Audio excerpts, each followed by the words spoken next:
మేము దాంట్లో ప్రకటించినప్పుడు ఉన్నాం. ఇది కూడా భారతదేశంలో పెద్ద మార్పు. మన అభివృద్ధి ఇప్పటికి స్వతంత్రం వచ్చి 80 సంవత్సరాలైనా ఇంకా వెనకబడి ఉంది. వేరే దేశాల కంటే డెవలపింగ్ కంట్రీగా ఉన్నాం. ఎందుకనంటే ఇవన్నీ మనకి ఇబ్బంది కలిగిస్తున్నాయి. ఈ కులాల వల్ల ఈ ఏర్పాటువాదం, దానివల్ల ఒకడు పెద్ద ఒకడు చిన్న అనేది మొత్తం భారతదేశంలో ఉన్న ప్రజలందరూ భారతీయులు అని ఒక పక్క చెప్తూ, భారతీయుల్లో ఈ కులం మతాన్ని పెట్టి విడదీసే ఆలోచనకి కాంగ్రెస్ పార్టీ వ్యతిరేకం. దాన్ని విడదీసినంత కాలం మన దేశం అభివృద్ధి చెందదు అని రాహుల్ గాంధీ గారు ఈ సిద్ధాంతాన్ని అక్కడ చెప్పాడు. నిన్న మహిళలు వారికి మానసికంగా మేము కూడా ఎవరికంటే తక్కువ కాదనే ఆలోచన ఉండే విధంగా ఈ ఏదైతే మనుధర్మ శాస్త్రం ఉందో దాన్ని అనుసరించొద్దు.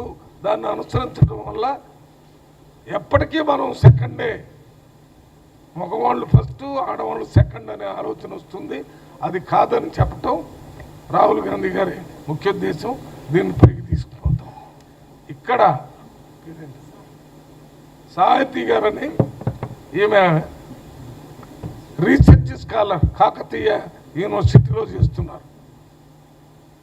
ఈ రాహుల్ గాంధీ గారు చెప్పిన ఈ సిద్ధాంతానికి వారు పూర్తిగా సపోర్ట్ చేస్తూ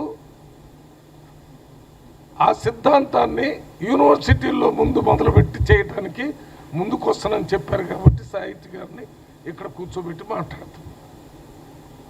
త్వరలోనే నిన్ననే మొదలుపెట్టారు. మన దగ్గర ఇది మొదలుపెట్టి మొత్తం రాష్ట్రంలో దీన్ని రాహుల్ గాంధీ ఆలోచన విధాన్ని ముందుకు తీసుకుని పోతారు. ఇక్కడ రాజీవ్ రెడ్డి గారు గద్వాల జిల్లా కాంగ్రెస్ అధ్యక్షుడు, అత్యంత చిన్న వయసులోనే గద్వాల జోగులాంబ గద్వాల డిస్ట్రిక్ట్కి డిసిసి ప్రెసిడెంట్గా వచ్చారు. ఆయన కూడా యూత్ కాంగ్రెస్ కాబట్టి రాహుల్ గాంధీ గారు చెప్పిన దానికి పూర్తి స్థాయిలో సపోర్ట్ మాట్లాడుతున్నాం. సాహితీ గారు ఇప్పుడు మాట్లాడతారు. అది ఒక్క నిమిషం. ఇవాళ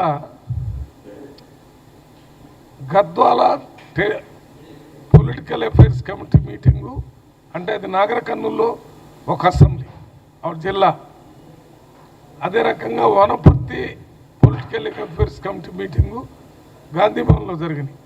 ఆ మీటింగ్కి ఏఐసిసి సెక్రటరీ గారు సామంత్ గారు, 2 జిల్లాల district Congress president, political affairs committee members మేము దాదాపు 11 గంటల నుంచి 3 గంటల దాకా మీటింగ్ జరిగింది. ఆ 2 జిల్లాలో ఉన్న రాజకీయ పరిస్థితులు, మన ప్రతిపక్షం వాళ్ళు ఏ రకంగా రాజకీయాలు చేస్తున్నారు, మనం ఏ రకంగా రాజకీయాన్ని, రాహుల్ గాంధీ ఆలోచన విధాన్ని, మల్లికార్జున గారు చెప్పే విధానాన్ని ప్రజల దగ్గర తీసుకుని వెళ్ళాలి. రాష్ట్రంలో రేవంత్ రెడ్డి గారు కాంగ్రెస్ ప్రభుత్వం చేస్తున్న అభివృద్ధి సంక్షేమ కార్యక్రమాలకి ప్రజల దగ్గర తీసుకుపోవాలని పొలిటికల్ అఫైర్స్ కమిటీలో నిర్ణయం తీసుకోవడం జరిగింది. ప్రతి నెల ప్రతి జిల్లాలో పొలిటికల్ అఫైర్స్ కమిటీ, ఇది కొత్తగా రాహుల్ గాంధీ గారు ఈ ఆలోచన విధానం తెచ్చారు. ఇంతకుముందు డిస్ట్రిక్ట్ కమిటీస్ వరకే మీటింగులు జరిగేది, పొలిటికల్ అఫైర్స్ కమిటీ ఉండేది కాదు. ఇప్పుడు జిల్లా స్థాయిలో పొలిటికల్ అఫైర్స్ కమిటీ, రాష్ట్ర స్థాయిలో పొలిటికల్ అఫైర్స్ కమిటీ, ఢిల్లీ స్థాయిలో పొలిటికల్ అఫైర్స్ కమిటీ, ఎక్కడికక్కడ వారి ప్రాంతానికి సంబంధించిన రాజకీయ పరిస్థితులకి అనుగుణంగా అక్కడ ఉన్న ఎమ్మెల్యేలు, ఎంపీలు, డిసిసి ప్రెసిడెంట్లు కూర్చొని పనిచేసే విధానానికి నాంది పలికారు రాహుల్ గాంధీ గారు. అందుకు రాహుల్ గాంధీ గారికి కూడా ప్రత్యేకమైన ధన్యవాదాలు తెలియజేస్తూ, ప్రతి నెలలో పొలిటికల్ అఫైర్స్ కమిటీ పెట్టడం వల్ల ఆ జిల్లాలో జరుగుతున్నటువంటి రాజకీయ పరిణామాలని ఎప్పటికప్పుడు గమనిస్తూ ఏ రకంగా ప్రజల దగ్గరికి